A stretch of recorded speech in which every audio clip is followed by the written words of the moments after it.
They had to have housing in place, they had to have safety plans in place, they had to have very traditional clinical ideas of what needed to be in place. Not to dismiss those, there's a certain kind of trauma work for which that's important. Yes. But to be able to work with women who were disclosing and no one was listening.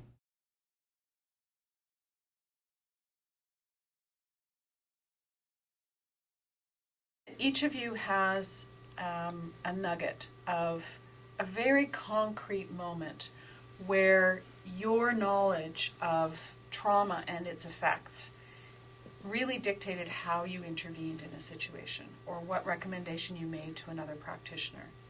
So I just want you to think about one of those moments and share it. I will often be sure to take my badge off so I'm not coming across so formal, trying to remove that power difference. And going to neutral settings, I think, is important too. So I typically do not work in an office with clients. I'll often go to coffee shops, and I'm careful with that too. I often make sure to have a budget because a lot of times poverty really affects people. And if someone gets to the counter and they feel, I make sure to tell them before we get there, don't worry, I'm treating today, but not wanting to make it seem, just saying that I do this for everyone. And not wanting them to think that, I'm just treating you because I know you don't have money kind of thing.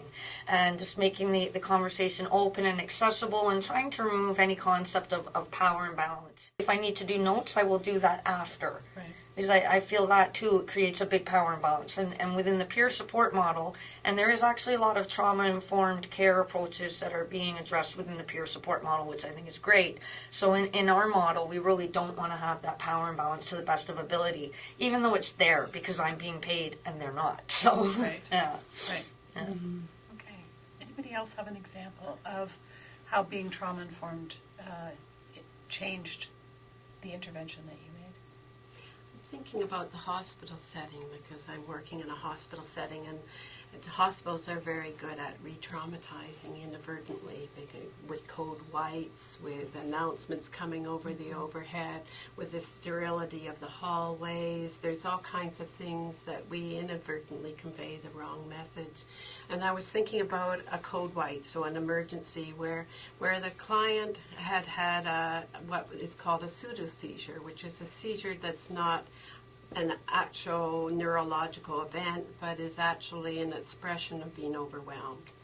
And my intervention was to meet with the team and talk about how can we approach this client and how can we consult with the client what works best for her.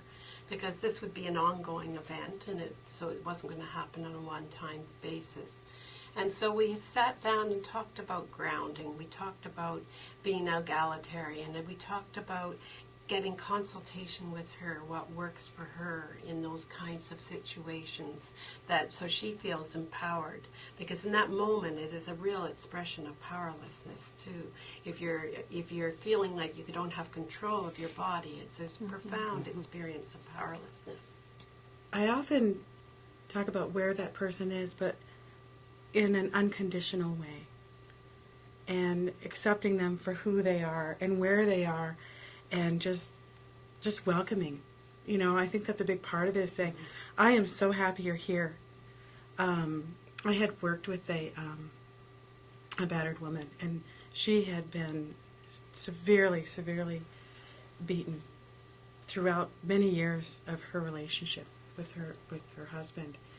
And in our organization at that time, it was like, oh, here she comes again. She just keeps coming back and coming back and coming back, and she's bringing her kids, but she never leaves him. And people had kind of given up on her, and she's like, I know, I'm back again. And I'm like, I am happy you're here. Like, I am so happy that you're here, because that means that you are an optimist, that you're never giving up. And I am just so inspired by you and your strength. And it really took her aback, that somebody could see something more than just her as a battered woman, but her as a person, and her never giving up. I want to ask you, Deb, yesterday you and I had the opportunity to speak with each other and a group of frontline workers at my agency. And one of the things you raised was this issue of how the various systems that women interact with when they identify violence, how those systems deal with them punitively because they haven't left. This notion that the responsibility for identifying and leaving violence as if it is a single event thing really falls on the shoulders of the women who've been brave enough to step forward and identify the issue in the first place. And you had some very interesting things to say about that yesterday and how that plays out. And I wondered if you had any thoughts about that as you heard Allison speaking. You know, I think of women facing the criminal justice system, family law system, child welfare system. I think how brave they are to even begin that conversation, to begin to take that step, and need so much to have us as an ally.